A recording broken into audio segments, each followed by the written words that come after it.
I welcome you, unless you are a goddamn fucking commie bastard, to another god awful video. This especially patriotic episode of For Infants will be covering a plane that is stupidly easy to fly, yet no one, and by no one, I mean every fucking troglodyte that plays the American tech tree knows how to fly.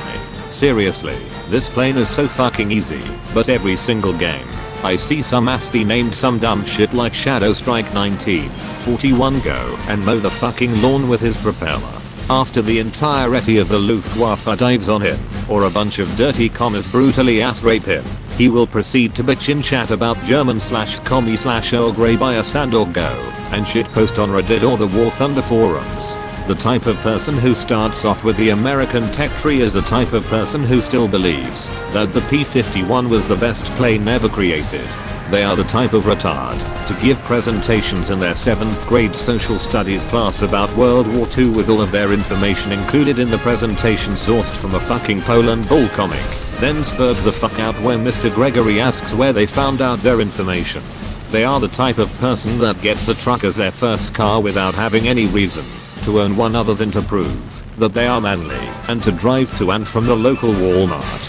They are that slightly overweight kid who comments on famous rappers' Instagram accounts exclusively to call said rappers niggas as a way to vent their racially based frustration caused by being bullied by Tyrone Long Dick at school. I say this, but this is not true. Not entirely. Some fuckers are pure red-blooded Americans. They masturbate to the thought of Reaganomics before going to sleep on their red, white, and blue futon at their shitty community college in order to get a good education, to live out the American dream. To these people, good for you. Carry on. The fact of the matter, despite some people not being shit, is that the majority of the lower tier American player base is literal fucking garbage. I will eventually dedicate a video exclusively to energy fighting, boom and zooming, and miscellaneous dog fighting techniques and information to help these downy ultra softs, but for the time being, let me focus on the F4u-1c. The F4u-1c is the big brother to the earlier Corsairs, and in my humble opinion, it is the only one of the Corsairs worth flying if you want to grind out the early tiers and not have an aneurysm, at least if you are inexperienced. The 1D is fun, but its 50 caliber dogshit dispensers cannot even compare to the glorious 20mm of the 1C. In order to fly the Corsair properly, you need to know the pros and cons first. For one, the plane climbs like a brick.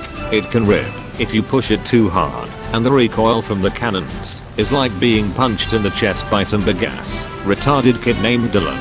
The guns are also pretty garbage when stock. You would be lucky to hit anything at fucking point blank range with stock A&M toots, which have been nicknamed shotguns by a lot of American pilots.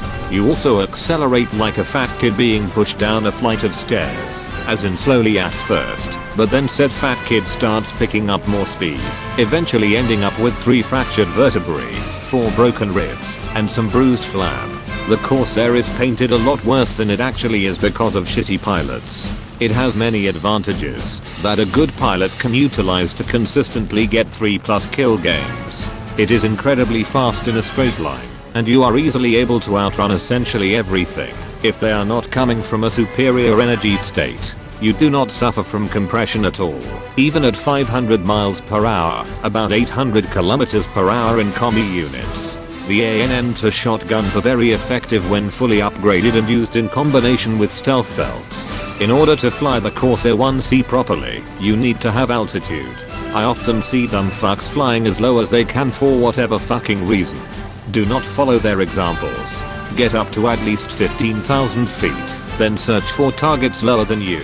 There are 2 strategies you can utilize when flying the F4u-1c. Strategy 1, which is boom and zooming, BNZ for short, is probably the safer approach, but it takes longer and can potentially not be as rewarding. You can try to energy fight retards, which is strategy 2. This is very risky, as the enemy teams will generally flock after you, as you are in a plane that is perceived to be absolute shit and an easy kill. Little do they know that they are about to receive the ass fucking of a lifetime. I personally prefer strategy 1, as it is much less risky and usually more rewarding. There are many ways to attempt to boom and zoom in the course there, but if you have at least 3000 feet on your enemy, or about 900 meters, you can successfully boom and zoom. Energy fighting is much more difficult, as it requires you to constantly keep an eye on your airspeed. Inexperienced pilots stay away. Energy fighting is a combination of many techniques that you will eventually learn from your engagements. The 1C has decent energy retention, but nothing to write home about. A 109, along with other aircraft, will usually be able to outperform you in an energy fight. It is essential to not purely energy fight in most engagements. In order to energy fight, you need a slight altitude/speed advantage over your opponent. Always stay in a higher energy state than your opponent/multiple opponents, as you will usually find a bunch of fucking retarded wereaboos chewing the grass down below at that battle rating. Armed with this knowledge, you can now go and spread the American dream and kill some fucking yaks.